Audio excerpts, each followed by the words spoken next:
Hello നമസ്കാരം, രഞ്ജിത്ത്. ഇന്നത്തെ video നിങ്ങൾക്ക് ഏറെ പ്രയോജനകരമാകും എന്നാണ് ഞാൻ പ്രതീക്ഷിക്കുന്നത്. കാരണം പറയാൻ പോകുന്നത് വളരെ ഇൻട്രസ്റ്റിംഗ് ആയിട്ടുള്ളൊരു ടോപ്പിക്കാണ്. ബുദ്ധി ഉണ്ടാകാനുള്ള 4 മാർഗങ്ങളാണ്. ബുദ്ധി പെട്ടെന്ന് അങ്ങനെ ഉണ്ടാക്കിയെടുക്കാൻ പറ്റുമോ എന്നൊക്കെ പലർക്കും സംശയം തോന്നിയേക്കാം. പക്ഷെ ഒരു കാര്യം ഉറപ്പാണ്, ഈ ഒരു പ്രാക്ടീസിലൂടെ നമുക്ക് വേണമെങ്കിൽ കുറച്ചുകൂടി ബുദ്ധിപരമായി ചിന്തിക്കാൻ കഴിയുമെന്നുള്ളത് ഉറപ്പ് തന്നെയാണ്. പ്രത്യേകിച്ചും ചെറിയ കുട്ടികളായിരിക്കുമ്പോൾ തന്നെ ഈ ശീലങ്ങൾ വളർത്തിയെടുക്കാൻ സാധിച്ചാൽ ഉറപ്പായിട്ടും വലുതാകുമ്പോൾ അവർക്ക് ബുദ്ധിപരമായി ചിന്തിക്കാനും പ്രവർത്തിക്കാനും സാധിക്കുമെന്നുള്ളത് ഉറപ്പാണ്. ഈ 4 കാര്യങ്ങളിലേക്ക് നമുക്ക് നോക്കാം. ഏറ്റവും ആദ്യത്തെ കാര്യം, ഒരു ക്യൂരിയോസിറ്റി ഉണ്ടാക്കിയെടുക്കുകയും ലൈഫ് ലോങ് ലേണിങ്ങിന് പ്രിപ്പയർ ആവുകയും ചെയ്യുക എന്നുള്ളതാണ്. ചില ആളുകളുണ്ട്, എന്ത് കണ്ടാലും അവർക്കൊരു എക്സൈറ്റ്മെൻ്റ് ഇല്ല, എന്താണ് ഇതിൻ്റെ പിന്നിലെന്നറിയാനുള്ള ഒരു ആഗ്രഹമില്ല. അതിന് പലപ്പോഴും കാരണം ചെറുപ്പകാലത്ത് അവരെ നേർച്ചർ ചെയ്തിരിക്കുന്നതിൻ്റെ പ്രശ്നമാണ്. അപ്പം നമ്മൾ ചെറിയ കുട്ടികളായിരിക്കുമ്പോൾ സാധാരണഗതിയിൽ എല്ലാ കുട്ടികൾക്കും ക്യൂരിയോസിറ്റി ഉണ്ടാവും. എന്തുകൊണ്ടാണ് അതങ്ങനെ പറക്കുന്നത്, കിളി എന്തുകൊണ്ടാണ് പറന്നു പോകുന്നത്, അല്ലെങ്കിൽ മണ്ണിന് എന്താ ഈ കളറുള്ളത്, ഇങ്ങനെ പല ചോദ്യങ്ങൾ നമ്മുടെ മനസ്സിൽ ഇങ്ങനെ ഉണ്ടായിക്കൊണ്ടേയിരിക്കും. ഇതിന് ഉത്തരങ്ങൾ കിട്ടുമ്പോൾ, രസകരങ്ങളായിട്ടുള്ള കൺവിൻസിങ് ആയിട്ടുള്ള ഉത്തരങ്ങൾ കിട്ടുമ്പോഴാണ് ആളുകൾക്ക് കൂടുതൽ ചോദ്യങ്ങൾ ചോദിക്കാനും അതിൻ്റെ ഉത്തരങ്ങൾ തേടാനുമുള്ള ഇൻട്രസ്റ്റ് ഉണ്ടാവുന്നത്. അപ്പോൾ ചെറുപ്പകാലത്ത് തന്നെ കുട്ടികളെ ചോദ്യങ്ങൾ ചോദിക്കാൻ പ്രേരിപ്പിക്കുകയും ആ ചോദ്യങ്ങൾക്കുള്ള ഉത്തരങ്ങൾ, ഇന്നിപ്പോൾ ഉത്തരം പറഞ്ഞു കൊടുക്കാൻ ഗൂഗിളും ChatGPT എല്ലാം ഉണ്ട്. അപ്പോൾ ഇത്തരം സാങ്കേതിക വിദ്യകളൊക്കെ ഉപയോഗിച്ചുകൊണ്ട് ഇതിൻ്റെ കൃത്യമായ റീസൺസ് അവർക്ക് പറഞ്ഞു കൊടുക്കുകയും ചെയ്യുക. അവർ ഈ ലോകത്തെ കൂടുതൽ അറിയുന്നതും ഭയങ്കര എക്സൈറ്റ്മെൻറ്റിലേക്ക് പോകുന്നതും നമുക്ക് കാണാൻ പറ്റും. പണ്ടൊക്കെ പലപ്പോഴും ചോദ്യങ്ങൾ ചോദിക്കുന്നത് പാരൻസും ചുറ്റുപാടുമുള്ള ആളുകളൊന്നും അധികം പ്രോത്സാഹിപ്പിച്ചിരുന്നില്ല. കാരണം അവർക്ക് ഉത്തരം അറിയുന്നുണ്ടാവില്ല. അപ്പോൾ അതുകൊണ്ട് ഈ ചോദ്യങ്ങളെ അവരധികം അങ്ങ് പ്രോത്സാഹിപ്പിക്കില്ല. പക്ഷേ ഇന്ന് അങ്ങനെയല്ല.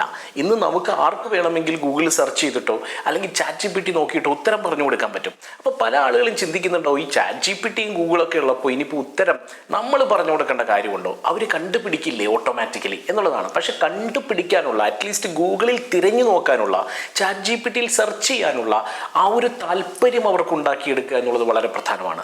അല്ലെങ്കിൽ നമ്മുടെ ചുറ്റും ഉത്തരങ്ങളുണ്ട്, നമ്മൾ കണ്ടുപിടിക്കാൻ ശ്രമിക്കുന്നില്ല എന്നുള്ളതാണ് പ്രശ്നം. അപ്പം ശ്രമമാണ് അവിടെ ആവശ്യമുള്ളത്. കണ്ടുപിടിക്കാനുള്ള ഒരു ശ്രമം ഉണ്ടെങ്കിൽ ഉറപ്പായും ഇന്ന് കണ്ടുപിടിക്കാനുള്ള അല്ലെങ്കിൽ ആ റിസൾട്ടിലേക്ക് എത്തിച്ചേരാനുള്ള സാധ്യതകളുണ്ട്. ആദ്യം തന്നെ ക്യൂരിയോസിറ്റി വളർത്തിയെടുക്കുക, പുതിയ പുതിയ കാര്യങ്ങൾ പഠിക്കാനുള്ള താല്പര്യം ഉണ്ടാക്കിയെടുക്കുക. അതിനിപ്പോൾ നിങ്ങൾ കുറച്ച് ഏജായി, 40ആയി 50ആയി എന്നൊന്നും വിചാരിച്ച് നിർത്തേണ്ട കാര്യമൊന്നുമില്ല. ഇപ്പോൾ ഈ നിമിഷത്തിൽ വേണമെങ്കിൽ തുടങ്ങാവുന്നതേ ഉള്ളൂ. നിങ്ങളുടെ ചുറ്റുപാടും ഒന്ന് നോക്കുക.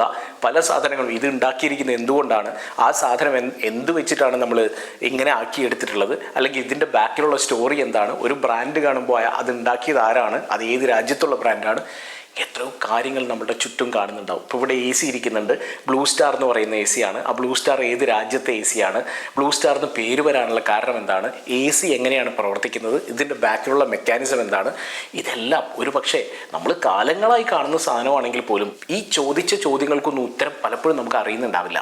അപ്പോൾ പലപ്പോഴും നിങ്ങളുടെ മനസ്സിലുള്ള മറുചോദ്യം ഇതായിരിക്കും, ഇതൊക്കെ അറിഞ്ഞിട്ടെന്തിനാ? എൻ്റെ അടുത്ത ചോദ്യം, ഇതൊക്കെ അറിയാതിരുന്നാൽ എന്താ പ്രയോജനം? അറിഞ്ഞു കഴിഞ്ഞാൽ തീർച്ചയായിട്ടും നിങ്ങൾക്ക് എവിടെയെങ്കിലുമൊക്കെ പ്രയോഗിക്കാനുള്ള സാധ്യതകളുണ്ടാവും. ഓട്ടോമാറ്റിക്കലി നിങ്ങളുടെ ബുദ്ധിയും നിങ്ങളെക്കുറിച്ചുള്ള ഇമേജും നിങ്ങളുടെ സ്റ്റാറ്റസും അടുത്ത ലെവലിലേക്ക് വരും. അപ്പോൾ ചെറുപ്പം തൊട്ടേ ഇതിനുള്ളൊരു ശീലം ഉണ്ടാക്കിയെടുക്കുക എന്നുള്ളത് വളരെ പ്രധാനമാണ്. അടുത്തത് critical thinking, problem solving skills. അതായത് നമ്മുടെ ജീവിതത്തിൽ മുന്നോട്ട് പോകുമ്പോൾ പലതരത്തിലുള്ള പ്രശ്നങ്ങൾ നമ്മുടെ മുന്നിലുണ്ടാകും. ഈ പ്രശ്നങ്ങൾക്ക് പരിഹാരം കണ്ടെത്തുന്നതിലൂടെയാണ് ജീവിതം വിജയകരമാവുന്നത്.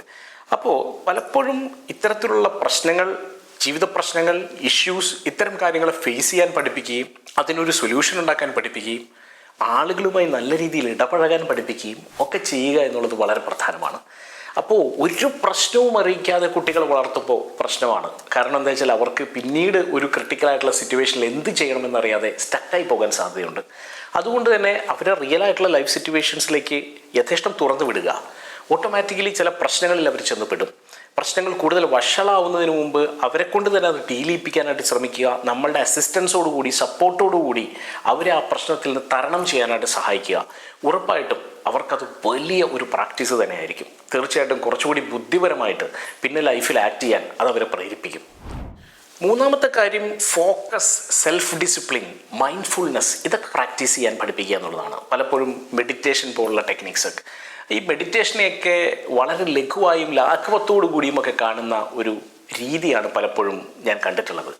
പക്ഷേ നമ്മളുടെ ഫോക്കസിനെ ഏറ്റവും കൃത്യമായി പിടിച്ചു നിർത്താനും നമ്മളുടെ കൺട്രോളിനെ, നമ്മളുടെ ഡിസിപ്ലിനെ കൃത്യമായി കൊണ്ടുപോകാനും ഒക്കെ നമ്മളെ സഹായിക്കുന്ന ഇത്തരത്തിലുള്ള മെഡിറ്റേറ്റീവ് ടെക്നിക്സാണ്. നമ്മളെപ്പോഴും ഈ ജാപ്പനീസ് ടെക്നിക്സിനെ കുറിച്ചൊക്കെ പറയാറുണ്ട്. അവരുടെ ഡിസിപ്ലിനെ കുറിച്ച്, അവരുടെ രീതികളെക്കുറിച്ച്, ശീലങ്ങളെക്കുറിച്ചൊക്കെ പറയുമ്പോൾ അവർ സ്കൂളിൽ തന്നെ പ്രാക്ടീസ് ചെയ്യുന്ന ഒന്നാണ് ഈ പറയുന്ന മെഡിറ്റേഷനൊക്കെ.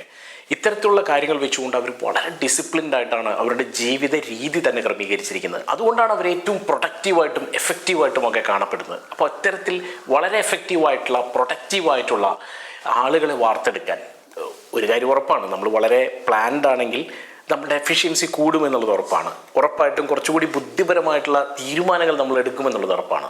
അപ്പോൾ ഇത്തരം കാര്യങ്ങളിലേക്ക് കൊണ്ടുവരാനും ഈ മൈൻഡ്ഫുൾനെസ്സും ഫോക്കസും ഒക്കെ നമ്മളെ സഹായിക്കും. ആൻഡ് ഫൈനലി ഒരു ഓപ്പൺ മൈൻഡഡ്നെസ് ഉണ്ടാക്കിയെടുക്കുക, അഡാപ്റ്റബിലിറ്റി ഉണ്ടാക്കിയെടുക്കുക എന്നുള്ളതാണ്. ഈ പറഞ്ഞ കാര്യങ്ങളെക്കാളൊക്കെ പ്രധാനമാണത്. കാരണം ലോകം എപ്പോഴും ചേഞ്ച് ചെയ്തുകൊണ്ടിരിക്കുന്നുണ്ട്, മാറിക്കൊണ്ടേയിരിക്കുന്നുണ്ട്. ചില ആളുകളൊക്കെ ചില നിലപാടുകളിലൊക്കെ ഉറച്ചു നിന്ന് പല ആളുകളോടും ഡിബേറ്റ് ചെയ്യുന്നതും പ്രശ്നങ്ങൾ ഉണ്ടാക്കുന്നതും ഒക്കെ കാണാം. പലപ്പോഴും നമുക്ക് ചിരിയാണ് വരിക. കാരണം ഇതേ നിലപാട് തന്നെ ഒരുപക്ഷെ നാളെ മാറ്റി പറയേണ്ടി വരും. അപ്പോൾ അവരെന്തിലായിരിക്കും ഡിബേറ്റ് ചെയ്യുന്നത്? അപ്പോൾ ഡിബേറ്റുകൾ മാറ്റി നിർത്തിക്കൊണ്ട് മാറി വരുന്ന ലോകത്തിനനുസരിച്ച്, ഇപ്പോൾ മാറി വരുന്നതെന്ന് പറയുമ്പോൾ പലപ്പോഴും വീടുകളിലൊക്കെ ഉണ്ടാകുന്ന ഏറ്റവും വലിയ പ്രശ്നം ജനറേഷൻ ഗ്യാപ്പാണ്. അമ്മയും മക്കളും തമ്മിൽ പ്രശ്നം, അമ്മയും ഗ്രാൻഡ് ഡോട്ടേഴ്സും ഗ്രാൻഡ് ചിൽഡ്രനും തമ്മിലുള്ള പ്രശ്നങ്ങൾ, പുതിയതായിട്ട് വീട്ടിലേക്ക് വന്നു കയറുന്ന ചിലപ്പോൾ മരുമക്കളും അമ്മായിയമ്മയും തമ്മിലുള്ള പ്രശ്നം. എങ്ങനെയാണ് ഈ പ്രശ്നങ്ങൾ ഉണ്ടാകുന്നത്? ഈ പ്രശ്നങ്ങൾ പലപ്പോഴും അഡാപ്റ്റബിലിറ്റി ഇല്ലാത്തതുകൊണ്ടാണ്, പുതിയ കാര്യങ്ങളെ ഉൾക്കൊള്ളാൻ സാധിക്കാത്തത് കൊണ്ടാണ്, നമ്മൾ മാത്രമാണ് ശരി എന്ന് തെറ്റിദ്ധരിക്കുന്നതുകൊണ്ടാണ്. നമ്മൾ ശരിയാണ്, അതിൻ്റെ ഒപ്പം മറ്റുള്ള ആളുകളും ശരിയാണ് എന്നുള്ള വലിയ കാഴ്ചപ്പാടിലേക്ക് നമുക്ക് എത്താൻ സാധിക്കാത്തത് കൊണ്ടാണ്. ഒരു കാര്യം മനസ്സിലാക്കുക, നിങ്ങൾ ചെയ്യുന്ന രീതികൾ തെറ്റാണെന്നല്ല പറയുന്നത്. നിങ്ങൾ ചെയ്യുന്ന രീതികൾക്കൊപ്പം മറ്റുള്ള ആളുകൾ ചെയ്യുന്ന രീതികളും ചിലപ്പോൾ ശരിയായിരിക്കാം. ഈ ലോകത്ത് ഒരുപാട് ശരികളുണ്ട് എന്നുള്ള സത്യം മനസ്സിലാക്കുക. അങ്ങനെ മനസ്സിലാക്കിയാൽ നമുക്ക് വളരെ ഈസി ആയിട്ട് ജീവിക്കാൻ സാധിക്കും. നമ്മൾ ചെയ്യുന്നതും മറ്റുള്ളവർ ചെയ്യുന്നതും ശരിയാണ് എന്ന് മനസ്സിലാക്കാൻ സാധിക്കും. കുറെ കൂടി ഈസി ആയിട്ടുള്ള, പ്ലസൻ്റ് ആയിട്ടുള്ള, ഹാപ്പി ആയിട്ടുള്ള ഒരു ജീവിതം നമുക്ക് ആസ്വദിക്കാൻ കഴിയും. ഇങ്ങനെ ഈ 4 കാര്യങ്ങൾ പരിശീലിച്ചാൽ വളരെ ബുദ്ധിപരമായി, വളരെ സക്സസ്ഫുള്ളായി ഒരു ജീവിതം നയിക്കാൻ സാധിക്കുമെന്നുള്ളതാണ്. ഈ 4 കാര്യങ്ങൾ നമ്മുടെ ശീലങ്ങളിലേക്ക് കൊണ്ടുവന്നാൽ നമ്മൾ ചെയ്യുന്ന കാര്യങ്ങളിലൊക്കെ ഒരു ഇൻ്റലിജൻസ് കടന്നു വരും എന്നുള്ള കാര്യവും ഉറപ്പാണ്. ചെറുപ്പത്തിലെ നമുക്ക് കുട്ടികളെ ഇതൊക്കെ ശീലിപ്പിക്കാൻ സാധിച്ചാൽ ഒരു സംശയം വേണ്ട, വേറെ ഒന്നും ഒരു സ്കൂളിലും ഒരു കോളേജിലും പോയില്ലെങ്കിലും തീർച്ചയായിട്ടും അവർ ജീവിതത്തിൽ ഏറ്റവും സക്സസ്ഫുൾ ആയിട്ടുള്ള നല്ല മനുഷ്യരായി വളർന്നു വരും. All the best.